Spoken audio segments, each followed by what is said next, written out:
Alrighty,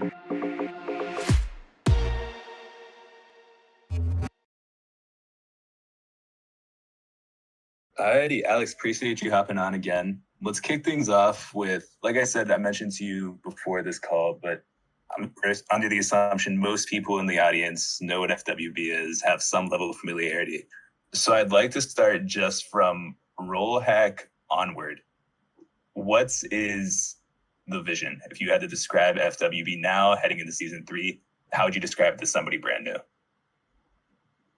First off, thanks for having me. Super stoked to jam on this with you guys and get super deep. I see so many familiar faces and homies in the crowd. Derek, Frog Monkey, Alexander, Predator Friends, like super stoked to be here. And yeah, let me know if you guys want to do a form. I mean, happy to just have it be a giant group call with questions and whatever you guys have planned, but I'm game for whatever. I think to answer your question around role hack on TBD to where we're at today and what FWB is and what the long-term vision of it is. Over the last few weeks, the community, different leaders in the DAO, myself, different staff members have been zooming in on this question and really distilling it into something quite simple but ambitious, which is how can Friends with Benefits be the ultimate cultural membership?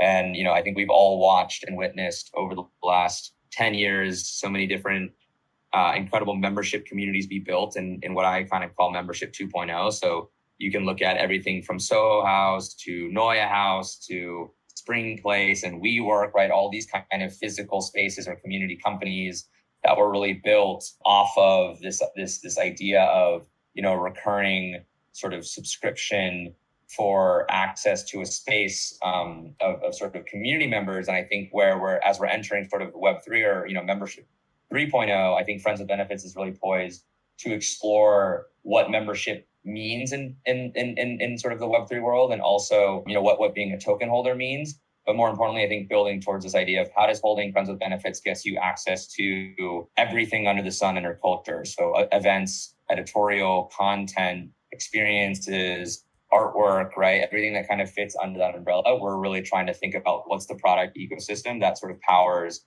this ultimate cultural membership.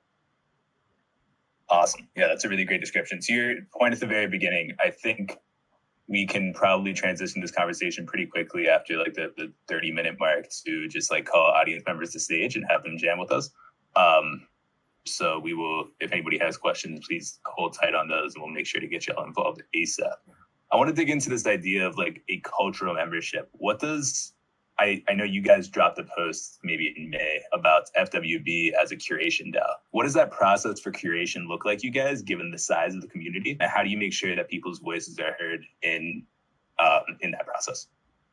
Yeah, that's a great question. I think in the beginning, as with, most DAOs kind of at an early stage, you've got a really, really sort of engaged and excited cohort of folks who, primarily Discord and are, raising their hand and contributing and sharing mostly in the form of text or sort of audio in town halls. And I think what we quickly found was it was really challenging to kind of parse through all of that, all of those sort of suggestions, especially into, a team that was so really very much defining kind of its organizational structure.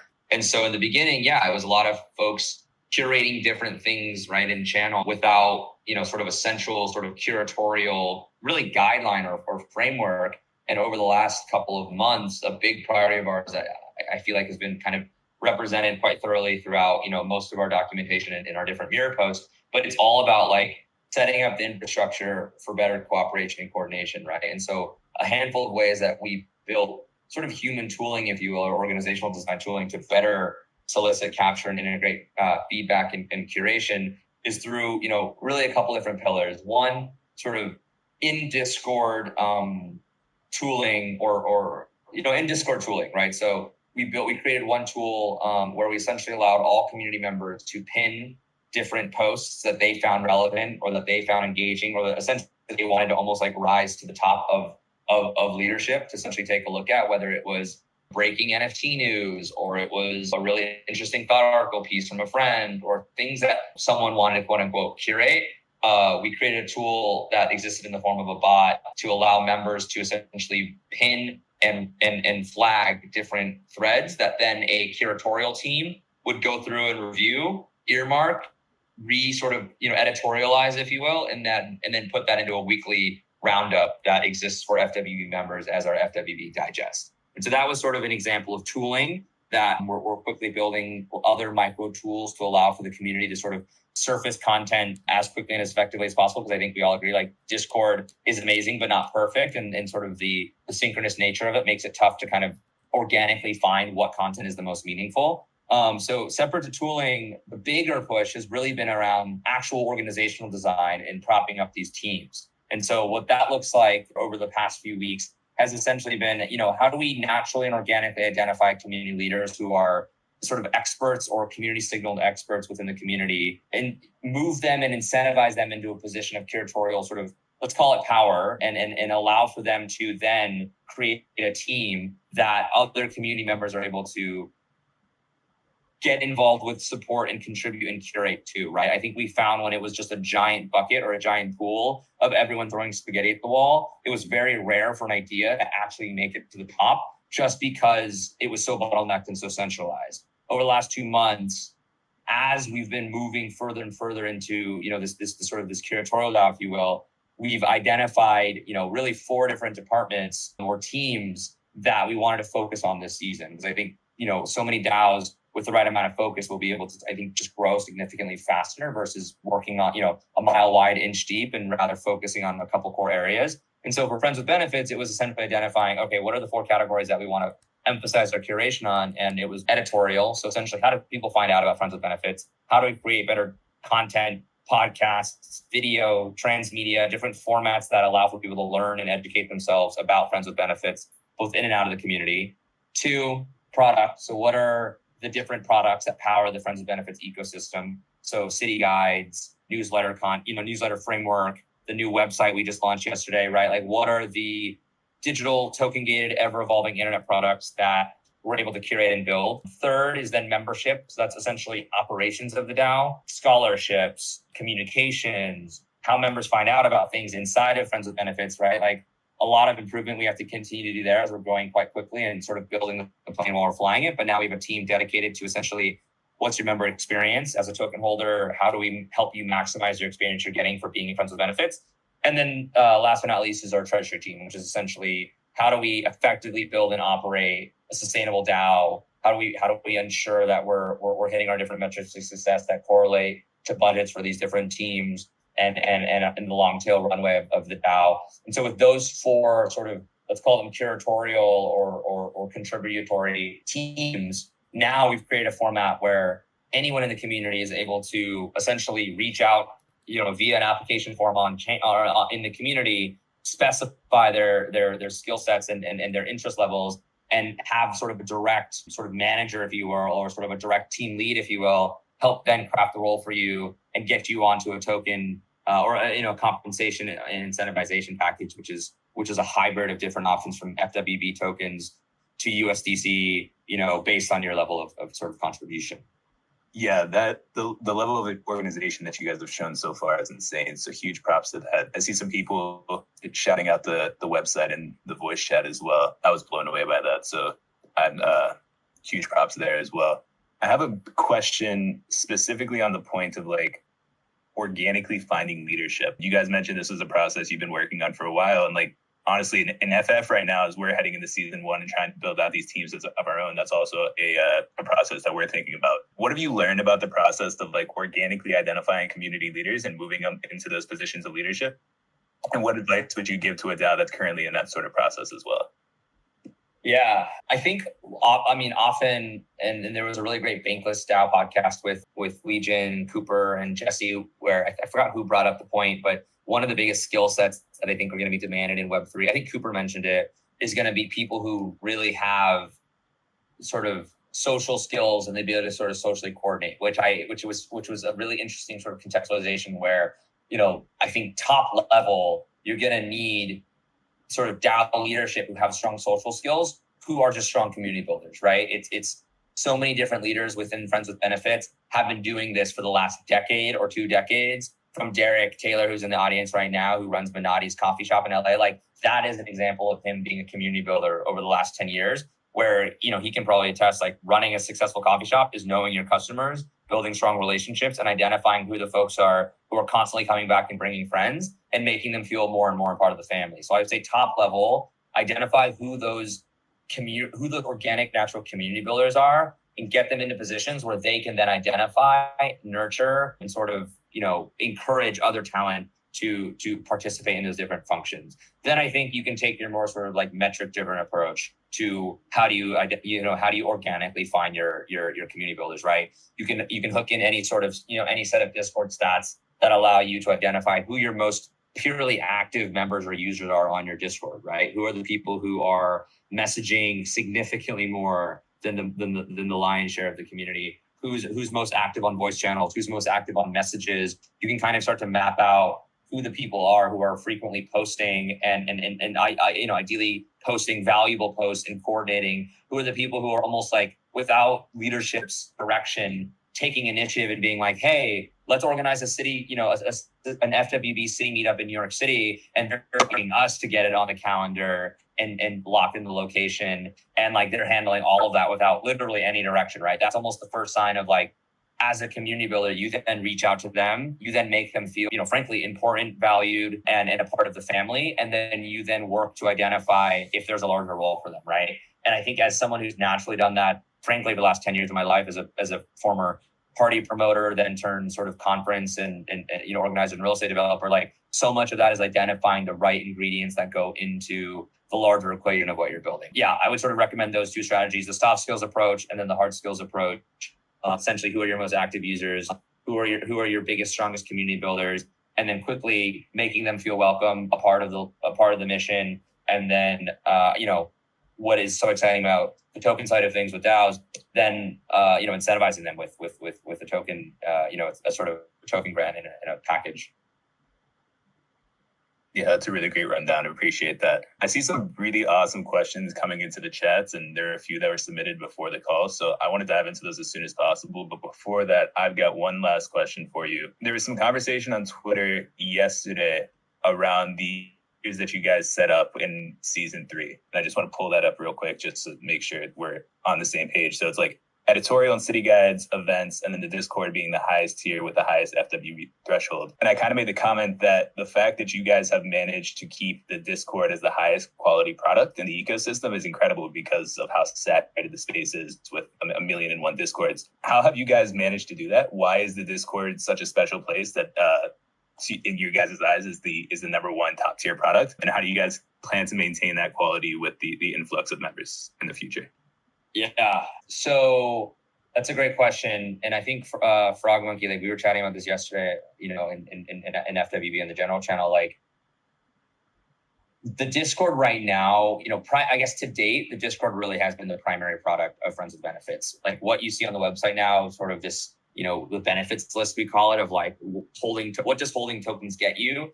2 months ago, holding tokens got you access to Discord. Now we've been really, really aggressive about building out and productizing a much larger ecosystem around the Discord, including, like you mentioned, city guides, content, events. Like we're throwing a huge party in Paris in 2 weeks with Ledger. Tokens, at holding FWB tokens will get you access to that to get on the list. Like we're quickly building a larger ecosystem because we're aware that, the Discord, like having the Discord as a single point of failure is a really dangerous position to be in, which is what I would encourage for sort of all DAOs who are primarily run on a Discord to think about, because, I just never like to build anything that's relying on one provider or partner or venue, right? And so the Discord up to date has been the most important part, and it's where we've put most of our intention and tooling. So a couple of reasons why I think, you mentioned the quality is so high. One, we allow for the community to select the future community. So everyone who joins FWB, we encourage you to essentially submit a member application, which is not to, see how wealthy you are, to see how successful you are, or, any sort of arbitrary curation. It's really just to see the level of intentionality that you want to contribute to the community, right? The idea is we're aware that so many people pop into Discord just to check it out and they leave. And we think that's actually not healthy for long-term Discord, sort of health, if you will. And so every member has to go through an application which essentially asks them, basic questions about who they are, but also like, what do you want to contribute to the space? Here's how Friends with Benefits is run across these different teams. Is there a team you would want to contribute and join? Like metrics for success for a healthy Discord or a healthy community is what percentage of your community is actively contributing to the DAO. That's something we're really aggressive about implementing over the next season to 2 seasons. Is eventually we want Friends with Benefits in the Discord specifically to almost function more like a Hive or like a company Slack. I use company Slack not in that it's cool, but then like this, it's purely utility where like everyone there is ideally working on something, and then we can create the amazing water cooler moments where people are engaging. But ideally, everyone has a super clear purpose as to why they're there. And we believe that, you know, there's natural scaling issues with the Discord because of the synchronous nature of it, right? You can imagine Friends with Benefits simply wouldn't function the same if there were 5,000 members in it versus the current 1,200, you know, curated members in there. Good content would just get buried incredibly fast, right? And so I think the first thing is the community selecting the tooling and the application process where the community votes on the future members that get in. So that'll be a team. Anyone will be able to join this season to participate in, you know, peek behind the curtain into sort of how we're selecting different folks, which, you know, to be honest, is so much around like, what do we want to be friends with you? What do we want to have dinner with you? Are you someone who's just intellectually curious and kind and passionate and demonstrates that they have more sophisticated interest in crypto than just, you know, buying and selling and you know, sort of arbitraging off a prospect? Is there something you want to contribute to the Web3 space that's bigger than just sort of making a quick buck? And then we discuss so many of our applicants and if would they be a good member and would they contribute to the community? And that's sort of how we make our decisions. In terms of, you know, other mechanisms we have that I think keep the community really, really high quality. Every season, we raise the token threshold. Staff has sort of decided, you know, how we raise the token gate. So from season 1 to season 2, we raised it by 5 Friends with Benefits. And then for season 3, we actually allowed the community to take it to a vote via snapshot on what they want to raise the new token threshold to.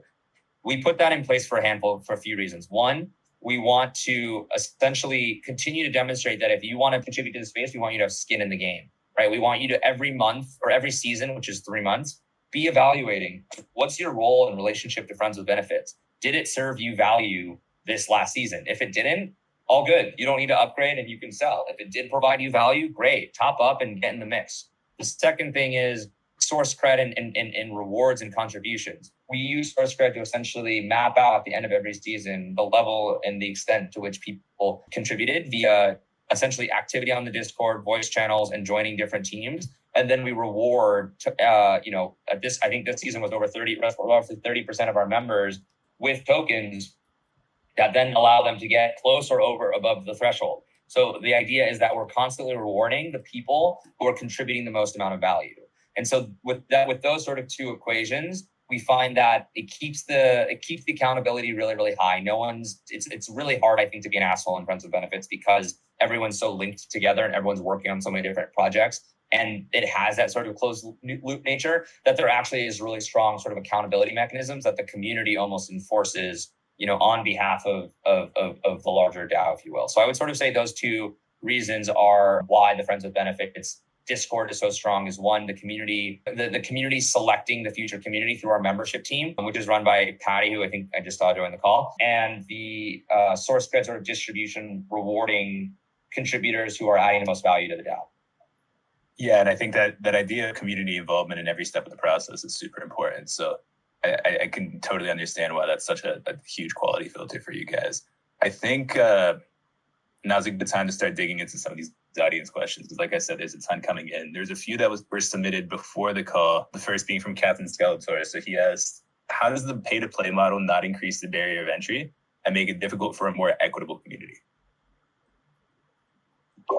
Yeah, that's a really, really strong question and something we've debated a bunch within the community. I think in terms of equity, that is something incredibly important to us. And we have had a lightweight sort of scholarship program where I think anyone who's joined FWB and hasn't sort of paid to play can attest that they just reached out to someone on staff and someone on staff, you know, through a conversation, made a decision and more often than not aired on just airdropping them tokens to get involved. It's frankly how Friends with Benefits got started from the first place. Was Trevor, kind of the core founder, just sent a bunch of tokens to a bunch of his friends and different folks in Web3 who were able to then join the community. In terms of like the idea of season over season, and eventually pricing people out, one of the biggest things that we've been really thinking about and we'll be building out over the next season is a scholarship model, which is really in designed and created to allow for folks who can't financially access the community, but want to contribute, whether they're an artist and they want to create work that is then acquired by Friends with Benefits with Friends with Benefits tokens that allows for them to then get into the, into the Discord, and a handful of other different, sort of formats like that.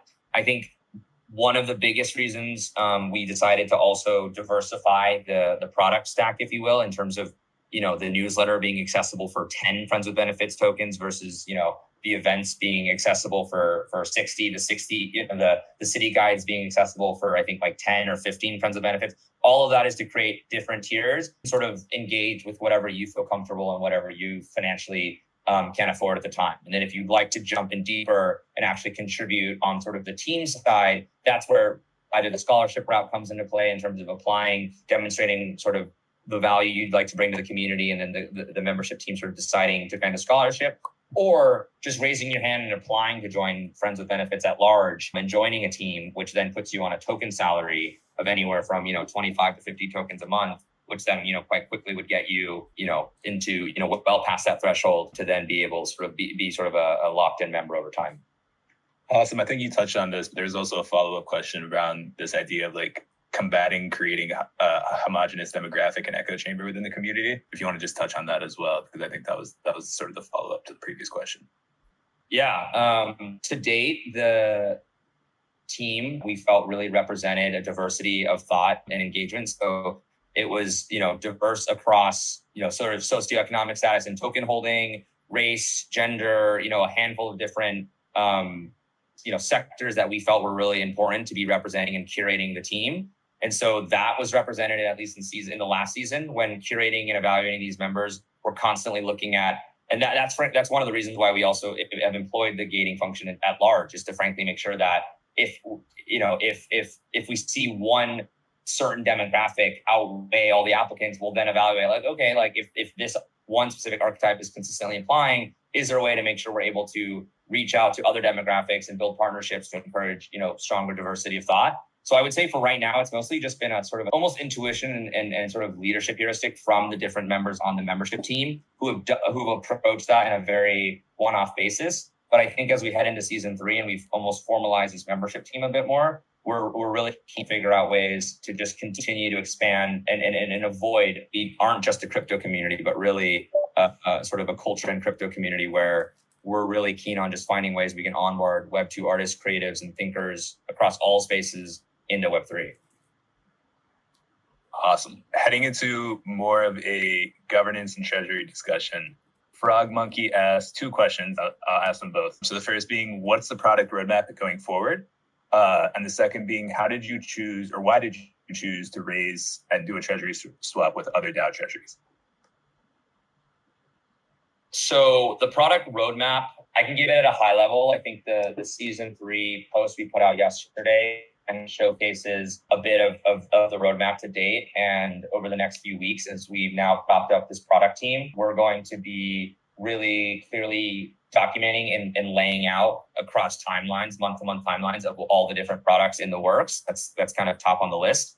But I would say from a high level to, the first question, I think that was asked of what is FWB? If FWB is the ultimate cultural membership, what are the products that sort of power that ecosystem? I think the goals are really across those different teams we've mentioned, right? So I think in the editorial side, the different products are, okay, right now we have the Friends with Benefits sort of digest, or the TLDR, which recaps all of the sort of major happenings within the Discord on a weekly basis. So people who can't tune into the Discord daily are able to catch up. I think continuing to grow that out and really think about that from a macro editorial lens, right? So what does Friends with Benefits podcasts look like? TV shows, visual formats, other ways to essentially create content products that live and can be consumed on the internet that ideally I think will be free and anyone can access. On the product team side, we've got the new website that we just launched. We've got an FWB curated NFT gallery that we're going to be launching in 2 to 3 weeks, which essentially is built on top of Zora's protocol, auction house,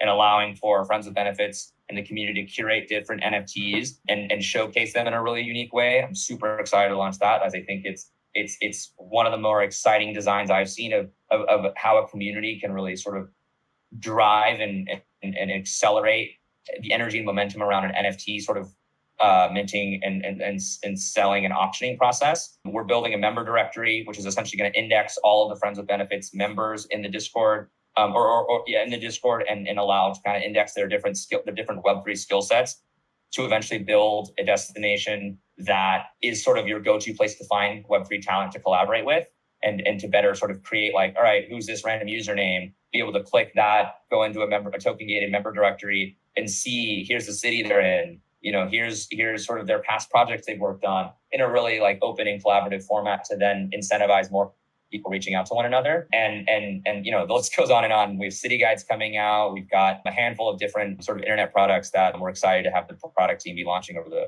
coming season. Sick. Yeah. And then second question. Do you want me to go into the second question too? Yeah, the follow-up question was just about the Treasury swap. And then he asked a clarifying question. With the Treasury swap, does that not give partner DAOs heavily weighted voting power? So if you want to just go into that. We embarked on a treasury diversification sort of strategy, I think in the earlier season 2. We're excited now to formalize our treasury team with Shreyas and Kevin from Llama to really think about this across a long tail. But to date, the reason why we've run one treasury swap today, which was with Whale Shark. The idea is that, a DAO that houses ideally, a handful of different other social tokens or just tokens that we, are collaborative with or in the same ecosystem with, kind of just strengthens and eliminates sort of the single points of failure, if you will, of, one token specifically, crashing or something, right? And I think, to be honest, there hasn't been a super sophisticated treasury diversification strategy created to date. It's something that's definitely on our roadmap. So if you have experience in this, please reach out. Love to bring you into Friends with Benefits and have you join the treasury team to think about this a bit more as we're starting to kick off those conversations. But to answer your question, it's just doing token swaps with people that we also trust. And so today, I don't believe he's voted on any. He actually refrains from voting on major cases because it's less of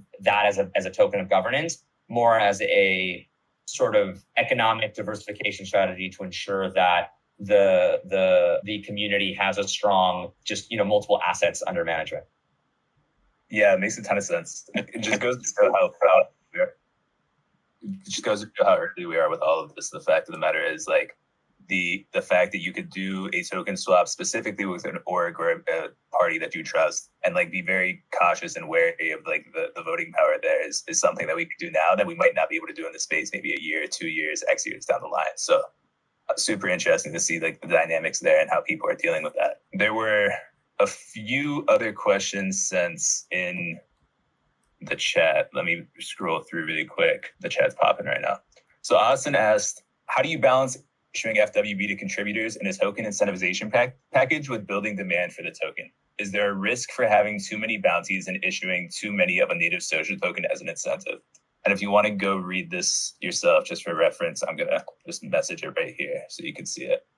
Wow, yeah, that's a really, really good question. I think to date, in season 2, we deployed almost more of a trad corp contribution or incentive structure where we just put people on micro token salaries, if you will. So anywhere, honestly, it was super arbitrary, even how we decided how different someone who raised their hand and wanted to do a different project. It was almost like pegging it to the current, the USDC or, the ETH market value, and then essentially evaluating what would be a sort of a fair compensation of work. I think as we head into season 3, one of the new sophisticated tools that we're evolving is moving more towards value graphs and social graphs to determine how people get compensated, which I'm incredibly excited about. So instead of just giving arbitrary bounties or salaries, hey, you raise your hand and you want to join the editorial team, or you join the membership team and you want to help identify new members, we're creating new tooling to essentially allow for the level and the amount of value that you contribute to that to then be rewarded tokens based on that contribution. And so that's one category that I think will essentially allow for the right, hopefully if designed correctly, the right tokens going to the people who are creating the most value through both social graphs and value graphs. Tools like Coordinate, we're frankly building a lot of our own tooling because so much of it is custom to the types of products that we're building. And then the second, I think, category to that question is also not being afraid to explore and being aggressive with just a traditional stablecoin or a USDC, right? I think given that we completed a treasury diversification fundraise 3 months ago, tune of 700K. That gave us enough of a reserve to essentially identify, okay, who are the contributors that are offering short-term value, or I don't want to say short-term value, but value that maybe doesn't need to be rewarded with like a long-term token. And frankly, that would be preferred to be more liquid. So folks who are, frankly, most of our full-time people, myself included, are incentivized much more with sort of stable token, with both stable coins, USDC plus ETH plus friends with benefits over a larger sort of vesting schedule, in a way that we think the USDC allows to avoid that, right? To avoid giving out way too many tokens way too early on if someone hasn't almost demonstrated that they're the right long-term partner. Because I think so much of token price and accruing token price is essentially the right distribution of tokens to the people who hold over long periods of time. So if you just give tokens out willy-nilly for anyone who, does a super micro action or micro bounty, and then they, then sell that on the open market, not as ideal as ideally giving it to people who hold and contribute value over long periods of time. Yeah, it makes a ton of sense. And I think, again, one of those issues that is very much like community by community and is up to the situation that you and the community are in. But super interesting to hear how FWB is dealing with that. And hopefully as we do more of these community hangouts, we can kind of compare and contrast based off of the situation, what that looks like and what the right considerations are there. I skipped over this question at the beginning because I thought it was a nice closing question, but I definitely want to ask it now. And then we can kind of like start calling people to stage. The question is, what's the most counterintuitive or unexpected learning about cultivating culture and engaged community that you've learned? That's a fantastic question. For me, it's really been understanding that community and culture is gardening, not architecture.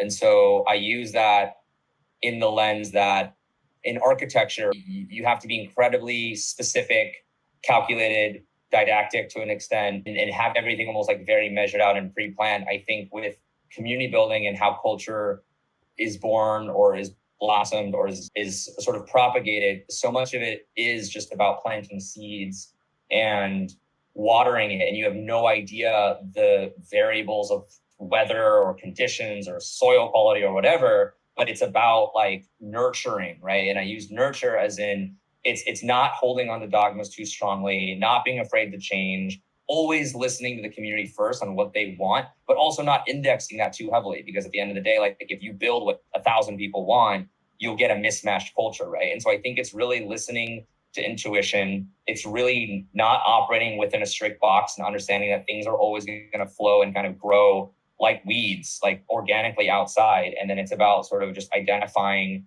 the right people, characters, initiatives, projects, and bringing that into the center and spotlighting that and making them feel included, welcome, and a part of the bigger purpose, if you will. And so, back to community building and culture being gardening, not architecture. I think for the folks who, because I get so many emails and questions about people being like, what are the 5 steps for me to build a community? And it's like, that already is wrong, right? I think that there's like, it needs to be fluid. There's so many different variables and starting points at which people are starting off at. And it's no seasons sort of, crops are going to come out the exact same, but you need to almost be fluid and adjust.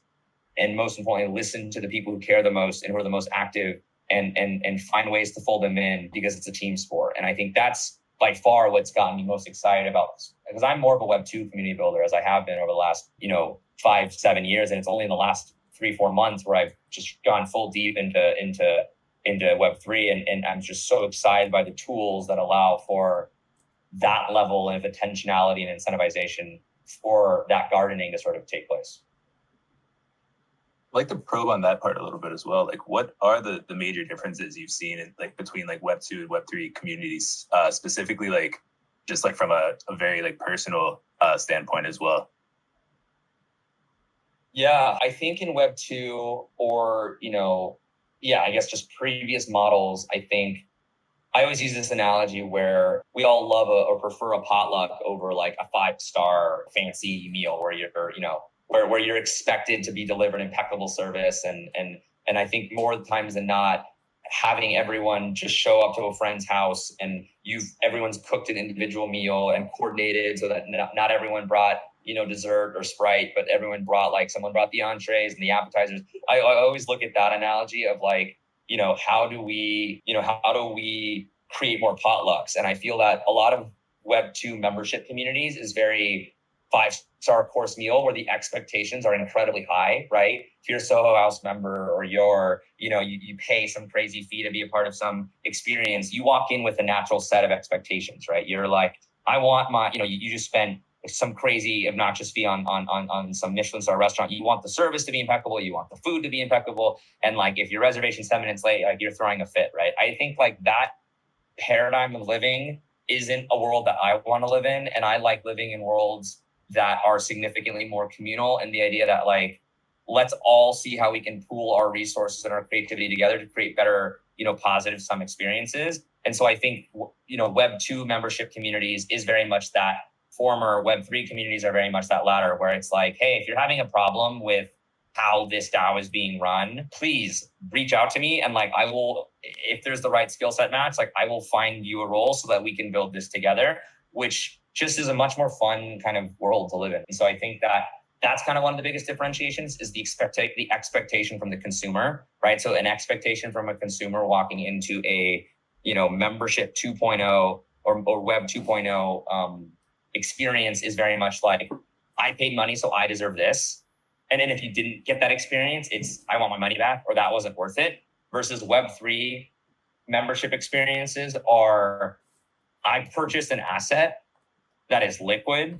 So if I'm not having my needs met, I'm just going to sell that and it's all good. Maybe I spent $20 on gas, but I'll move on to the next DAO. And I think that's incredibly empowering for the community member, for the token holder, in a way that allows you to make those decisions on your own time and on your own sort of criteria, which is where I think community building is going. I think the second bucket is around governance, obviously. I think that's so rad and so exciting, and that a lot of, to date, as a community member of say, your favorite festival, whether it's Coachella or Burning Man, you're not deciding the lineup.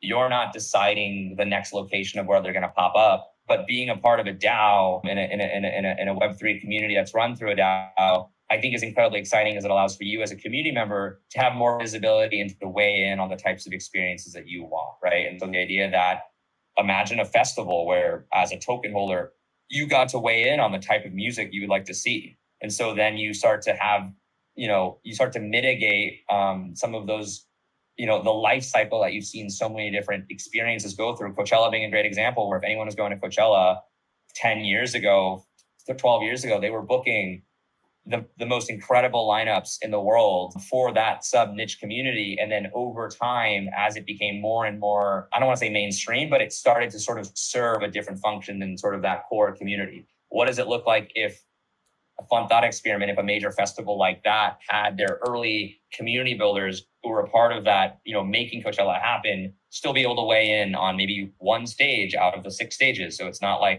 7 EDM artists every year who are headlining, but allowing for kind of those early patrons or early contributors to feel like the product is still being built with them in mind. And I think that is a huge paradigm shift for community companies as we move in the Web3 world, because the tooling finally exists for that to happen at scale. Yeah, that's huge. This conversation reminds me, there's this quote from the new other internet article that dropped this week that I've been thinking about a lot.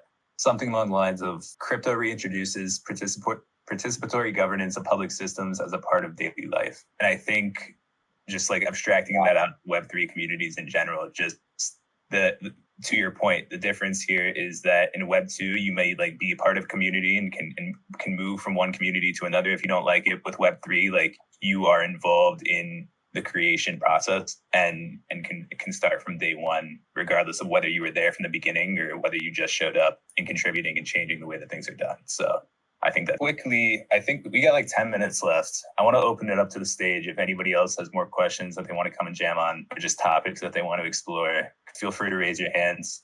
And Alex and I will chill here until somebody does so. And if nobody does, I've got a couple other questions I could ask, but want to open that up a bit.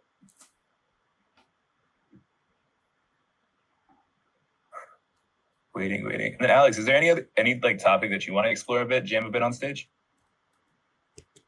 Yeah, I mean, I'm curious. Like, I mean, I love to learn a little bit. This is my first time hanging out in the Forefront community and seeing so many sort of familiar faces and names. I guess, yeah, like I'm personally really fascinated on. I mean, anything as broad as just like what are other exciting DAOs doing within this community and what are sort of the tooling and operational stacks there, all the way to super curious on more efficient forms of like voting and governance, all the ways to like other sort of curatorial tools. I'm definitely an open book.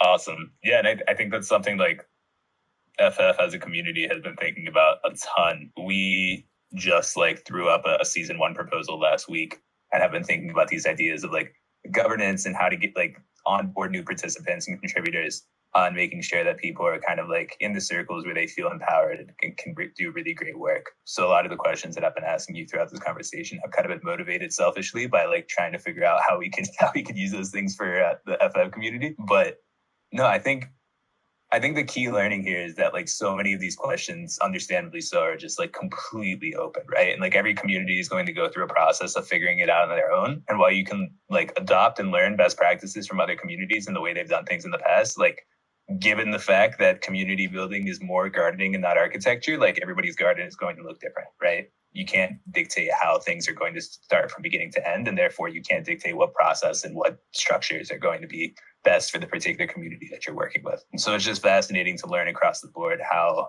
those things are happening. And it's truly like the communities are unique because every member of the community is unique. And in Web3, like the individual members of the community is truly, or the community itself is truly just a hodgepodge of the individual members rather than like an institution that we're all coming under, right? So yeah, that's my little rant, but definitely.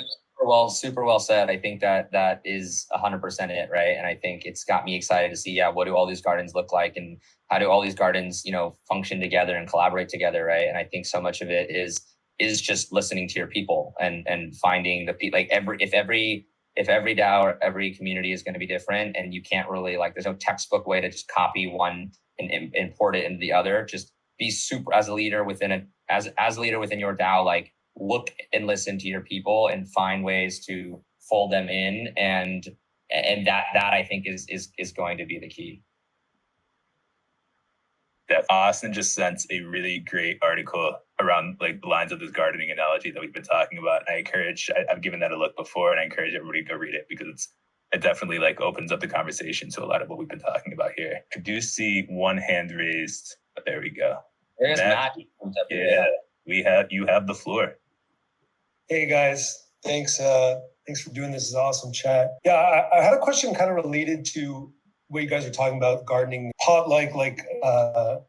community, and it kind of growing in these natural ways and just kind of nurturing that, and how that relates to kind of, I guess, structure and operations and related to the branding as it kind of grows and scales. How do you guys think about, the platforms you're using and keeping it kind of, I guess, the trade-off between it kind of growing under this one, let's say, for instance, Discord is the main spot, let's say, for this FWB community, but as it grows, that Discord expands. Does it naturally expand into a second Discord, pop-up Discords for micro parts of that community? How do you think of the community, the community platform tree as this thing extends and weeds out of the first Discord, or even Discord in general, into other platforms, while also, not spreading it too thin and keeping it under friends with benefits? Hopefully this kind of nudges you into kind of the question I'm trying to ask.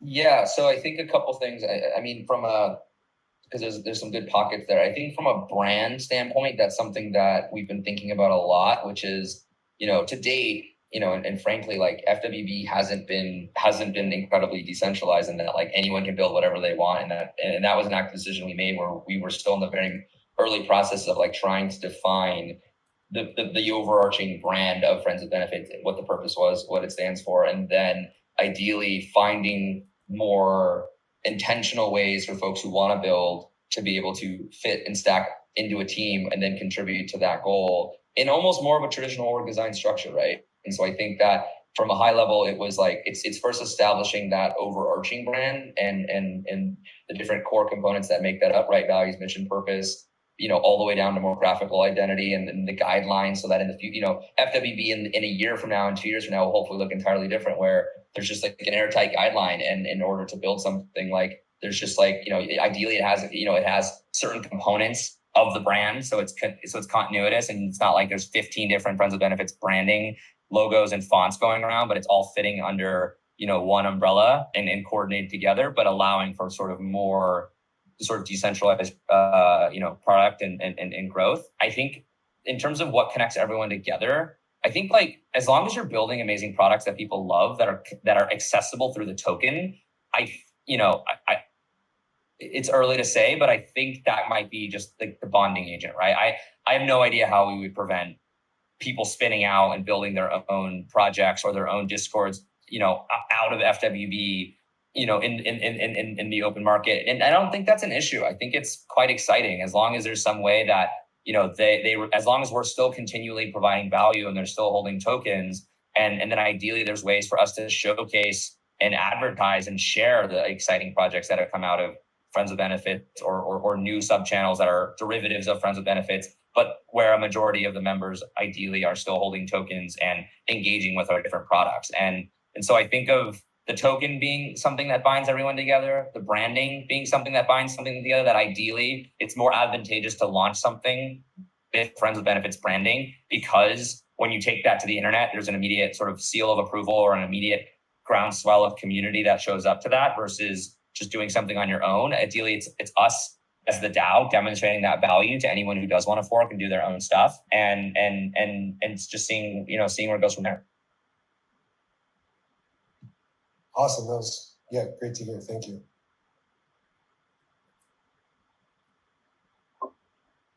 Awesome. Thanks, Matt. We got time for one more person to come to stage. I think I saw a hand before. There we go. I got you. Invite was sent, so you should be able to come to stage, Alexander. It pops up on the top of the Discord. It was kind of hard for me to find it first. Thanks, I didn't see that either. Awesome. So I have an idea to curate NFTs, and I actually don't know too much about NFT curation community, so I'm very interested in some feedback. So basically like FWB can create their own reaction token, and people can just stake FWBs, so they don't actually need to spend it. So then they can send that reaction token to NFTs, and this way the community can basically vote on like any NFT in existence, and can basically like display it through the graph so that people can see it on the website and also vote for it if they like. Does this sound like something cool, or like anything else that could improve this? DM me and we can definitely jam on it offline. I actually spoke with Rara token today, and I think they were building a really interesting protocol where you could use emotive reactions onto NFTs for RAWs, they're called RAWs. And I thought that we were kind of brainstorming what it could look like to integrate into FWB there. So maybe we can all huddle up and see what makes sense. Okay, cool. I'll send you a DM. Awesome. All right, dope. I think that's we got 3 minutes. If anybody else has their hand up, otherwise we could wrap it up there. Alex, really, really appreciate this combo. This is freaking awesome. I don't know if you saw my message with the voice text, but I'm like trying to keep notes on some of the stuff that you're saying, and you were just going off way too fast. So appreciate you. Definitely gonna have to listen to this recording. But appreciate you coming through. This was great. Yeah, thanks for having me. I really appreciate it. And the questions here were amazing. Like there's a handful that I feel like I just kind of rambled, but I want to definitely sit with and write out a bit and think about just that for my own sake, because those are really, really fun rabbit holes to kind of dive into. But thank you so much for having me, guys, and thanks for reaching out. And let us know how Friends with Benefits can be as supportive as possible to the FF crew, and anyone here who wants to learn more about what we're doing, feel free to DM any of us. Definitely. We'll definitely be in touch. Appreciate everybody for coming out. We will have another Hangout next Wednesday as usual, TBD. Probably going to be another community deep dive though, so keep an eye out for that. And until then, we'll see y'all soon. Peace.